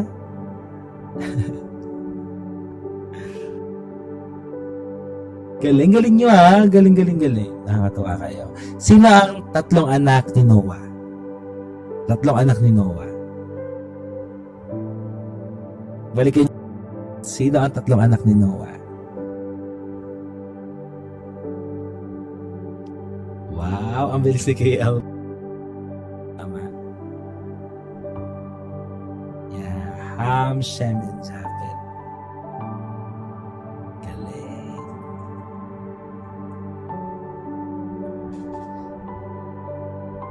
Yeah, nice.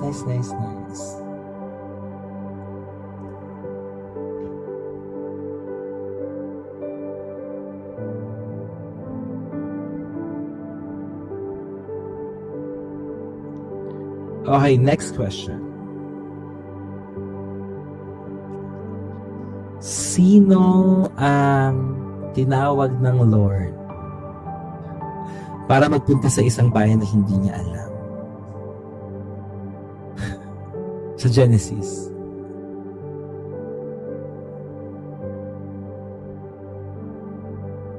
Galing siya sa bayan ng Ur. Galing. Tama. Si Abraham.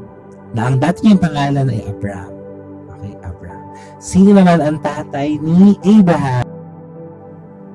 Tatay ni Abraham, nabanggit na natin na nakaraan yan, di ba? Si Terah. Nice. Terah with H. Terah with H. Terah. T-E-R-A-H. Terah. Yan. At ito hindi ko alam kung nasabi ko sa inyo, kapatid ni Abraham. Dalawang kapatid ni Abraham. Sino yung dalawang kapatid ni Abraham? Yung isa nabanggit ko sa inyo yung isa parang hindi. Sabihin ko na lang, si Nahor tsaka si Haran. Okay, si Nahor tsaka si Haran. Yun ang nabanggit ko sa inyo, si Nahor. Diba? Pero si Nahor tsaka si Haran. Inote nyo na lang sa inyo yan. Nahor at Haran, kapatid ni ni Abraham. Nahor at Haran. Okay, panote na lang. Sino man ang unang anak ni Abraham? Unang anak ni Abraham. Pag sinabi kong una ha. Okay. Ismael. Unang anak, si Ismael. Huwag kayo malilito. Abraham, unang anak, si Ismael. Kasi hindi nga sa kanila yung pangako eh. Okay? Kasi si Ismael, ang kanyang nanay ay si Hagar, na isang alipin ng asawa ni si Abraham. Na sino ang tunay na asawa ni Abraham? Sino ang tunay na asawa ni Abraham? Si Sarai or si Sarah. Kasi from Sarai to Sarah. Okay. Sarai to Sarah. Alam niyo na. Natututo tayo lahat dito ha. So, Abraham at Terah. Abraham, unang anak, si Ishmael. Pero ang tunay niyang anak kay Sarah ay si Isaac. At sino naman ang napangasawa ni Isaac? Sino asawa ni Isaac? Nice one. Si Rebecca. Okay, malilito. Si Rebecca. Okay, si Rebecca. Ang naging asawa ni Isaac. At si Isaac ay nagkaroon ng 2 anak. Sino ang 2 anak? Ni Isaac at Rebecca.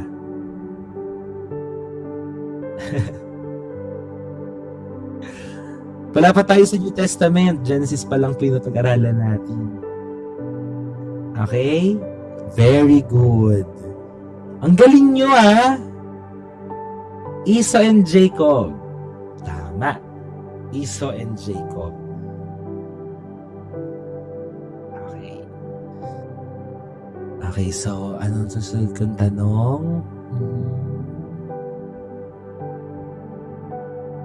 Esau and Jacob. Ano ang unang pinagpalit ni Esau kay Jacob? Yung pinagbili niya. Ano yung pinagbili ni Esau kay Jacob?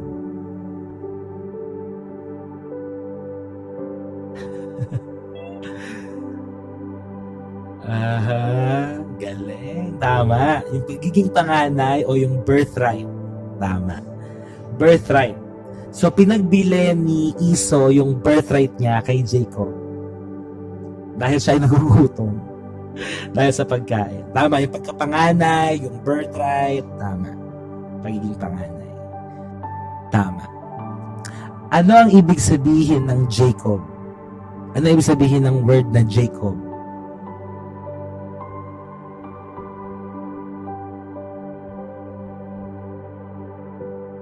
Seriously.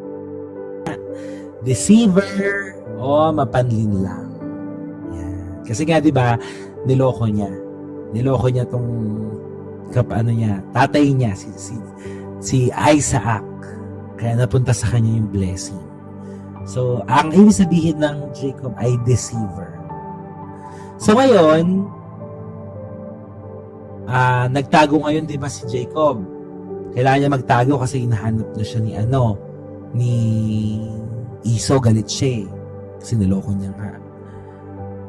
Kanina siya nagpunta ngayon? Sa kanyang tito na si very good kay Laban. Laban, tama, Laban. At sino ang panganay na anak ni Laban? Panganay na anak ni Laban. Very good. Si Leah. Nice. At sino naman ang kapatid ni Leah? Sino ulit ni Leia? Si Rachel. Galing nyo, kabisado nyo na ang Book of Genesis. Okay, Rachel. Tama. O si Rachel. Tama ba Rachel sa Tagalog? Yeah, Rachel. So ngayon, susunod na tanong. Sinong mahal? Sinong mahal ni Jacob?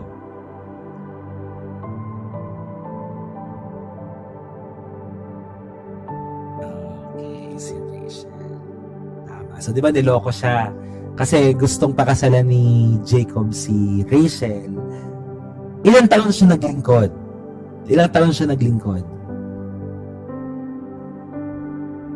Ilang years? Wow. So actually, okay, pareho kayong tama. Kasi 7 years supposedly kay Rachel, di ba? Kaso nga, niloko siya kasi ang pinasiping sa kanya ay si Leia. Kaya naglingkod ulit siya for another 7 years. Kaya kung ang sagot niyo dyan ay 7, tama, pero nagkaroon yun ng additional 7, 14 years. Okay, in total, para makuha niya si Rachel kasi niloko siya ng kanyang anak. Niloko siya ng kanyang tito na si Laban. Kaya, talaga, all in all, 14 years. Galing ha? Talino nyo na. Okay. Aha. Sino ngayon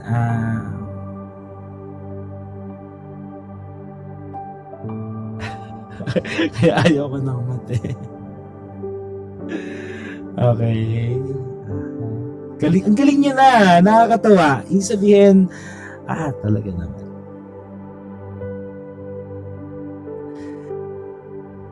Sino ang, servant ni Leia? Servant ni Leia. Sino kaya? Servant ni Leia is si Zilpah. Kayo malilito. Zilpah. Yeah. Pag Leia, si Zilpah. Yeah. Tapos si Rachel, sino? Si Rachel? Bilha. Very good. So, kapag kay Leia, si Zilpah. Kapag kay Rachel, si Bilha. Sino ang panganay na anak ni Jacob?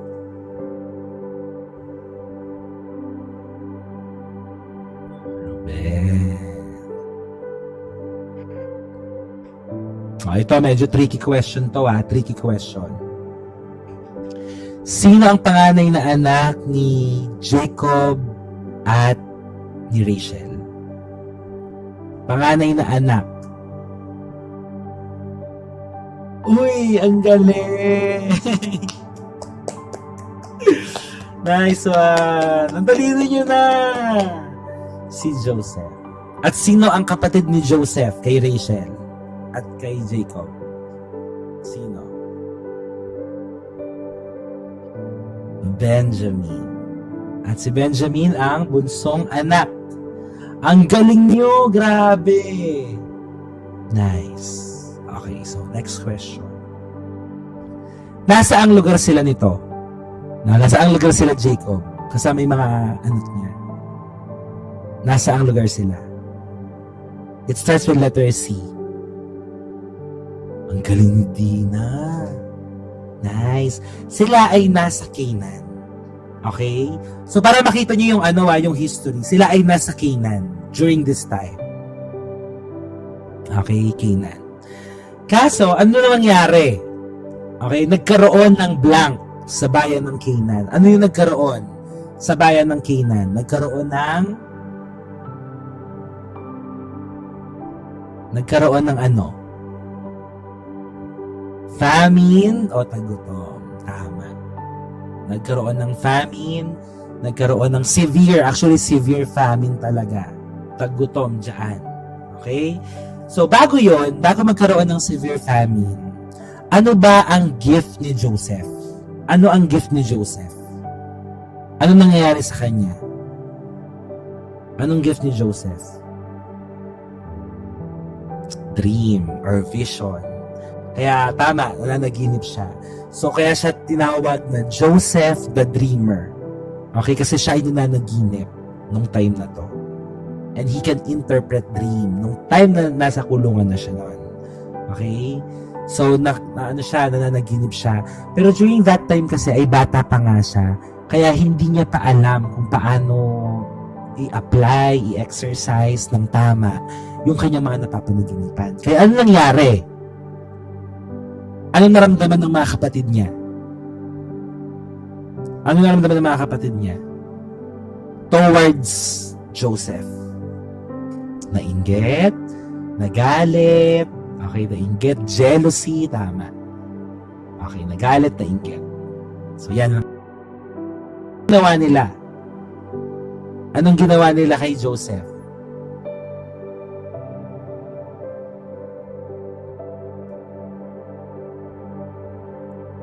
Yan. Alam nyo ba na dapat ay papatayin talaga siya?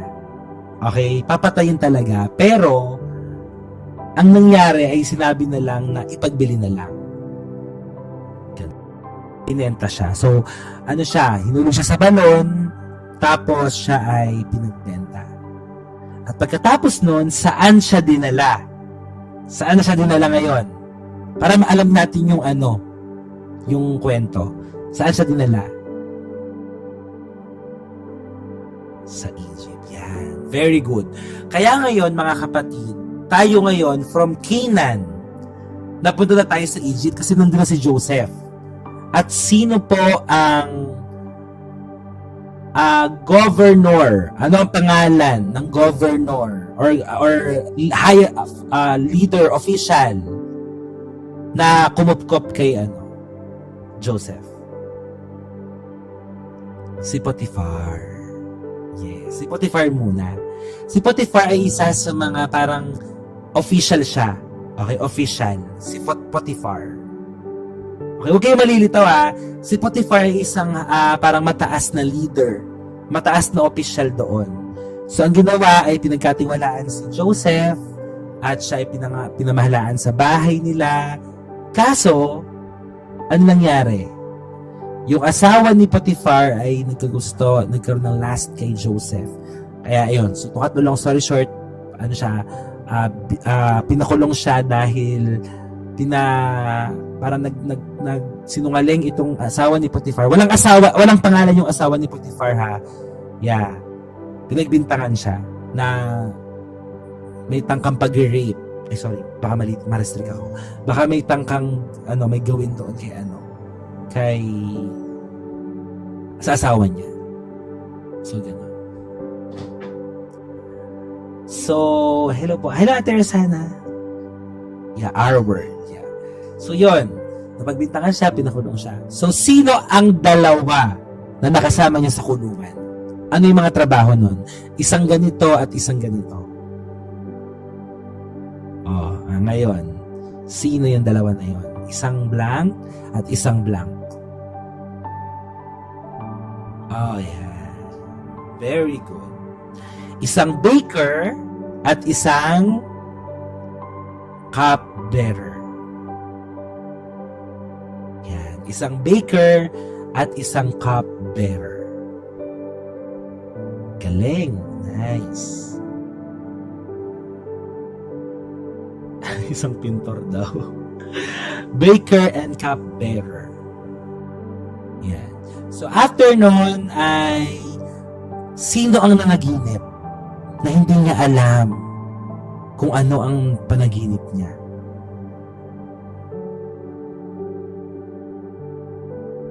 Sino? At kailangan niyang malaman. Yan. Very good. Actually, yes, nanaginip din yung dalawa. Yung nanaginip din sila. Pero this time, ang nanaginip is yung Pharaoh. Diba? Yung Pharaoh. Nanaginip din yung dalawa eh. Yung cupbearer tsaka baker, tapos in-interpret ni Joseph. Pero ito, yung Pharaoh, nanaginip din siya at hindi niya alam kung ano ibig sabihin. Kaya nung time na yon yung Pharaoh ay, nung na-interpret ni Joseph yung kanyang panaginip, ang nangyari ay pinamahalaan siya tuloy, no? Talagang tinaas siya hanggang siya ay maging isang gobernador or governor. Okay? Doon po sa Egypt. At nung nagkakaroon na ng famine, kailangan nang pumunta dahil naubos na yung mga pagkain sa Canaan. Kailangan na lang magpunta ngayon ng mga kapatid niya nila Jacob doon po sa Egypt para bumili. Hanggang sa nakita sila ni Joseph, ganyan. And yun na, nagkaroon na sila ng reconciliation at ito na yun, Genesis 49. And tomorrow, or the next days, will be the last chapter, Genesis chapter 50. Yon. Praise God! At grabe, nakakatuwa. Nakita nyo na ang parang buod ng Book of Genesis.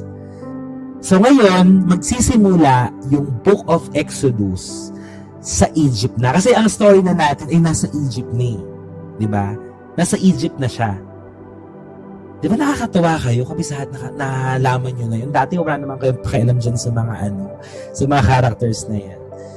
So yun. So ngayon po, magtatapos ito sa Genesis 50 na nasa Egypt sila. So doon naman magsisimula yung Book of Exodus from the land of Egypt. Praise God. So, yeah, masaya ako na marami kayo natutunan. Amen po, Ate Annalyn. Nakakatuwa.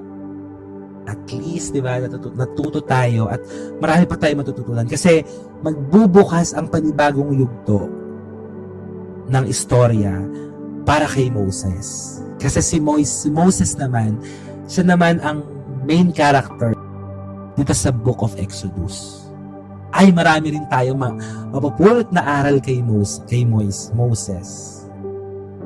Yan.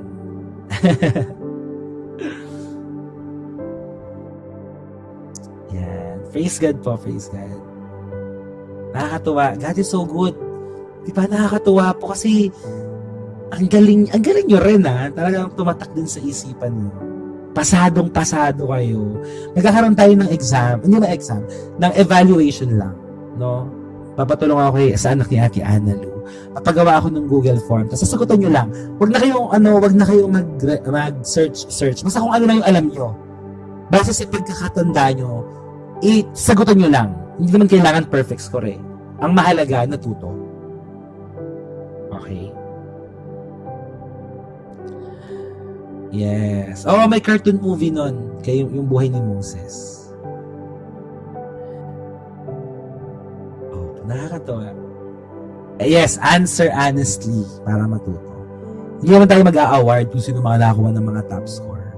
Kasi i-assess nyo yung sarili nyo eh. May naalala ba ako? Okay, so pray muna po tayo before we end. Yeah, palakpakan natin si Lord.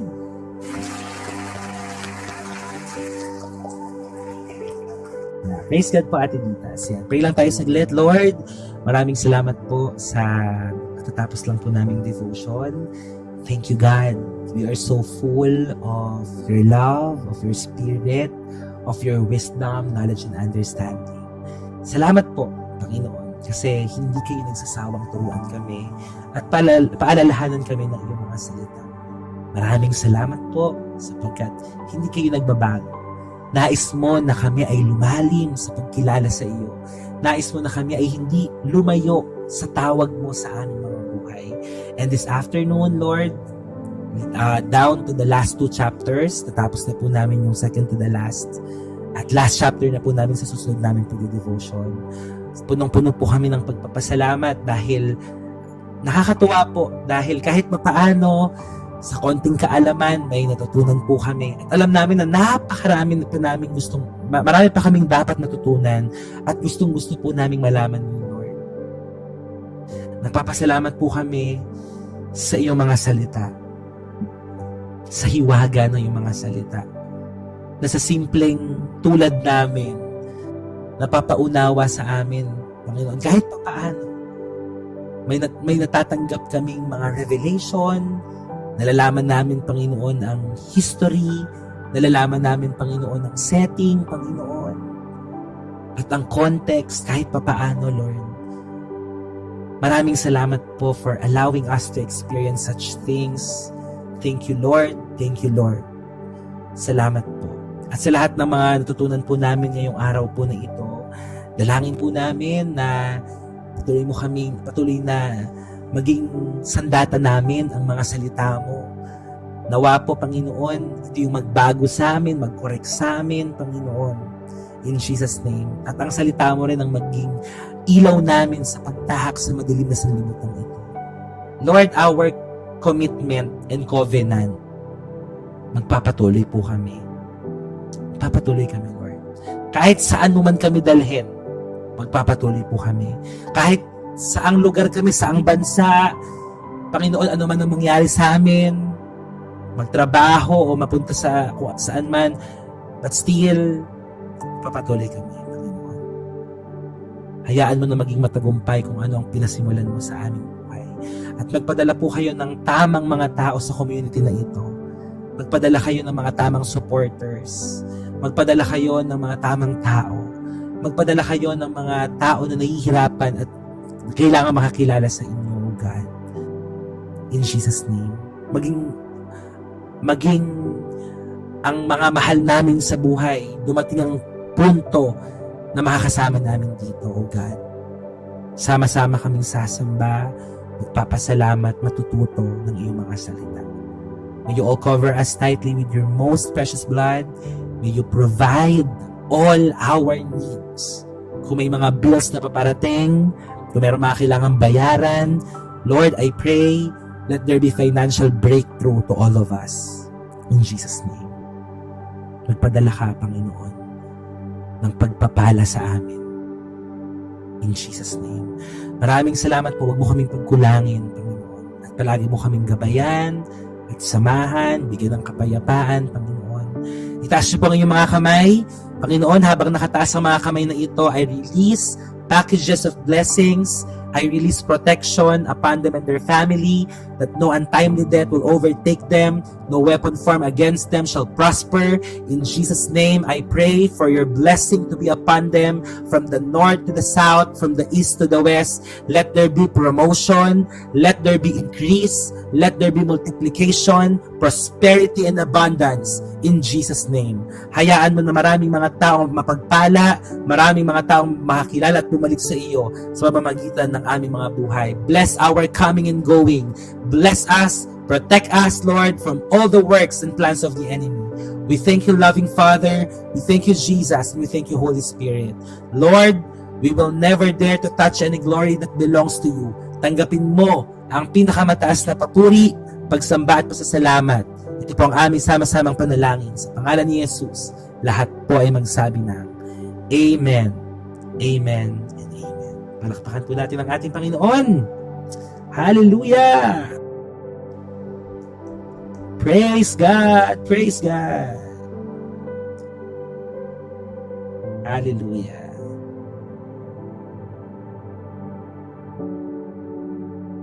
Praise God!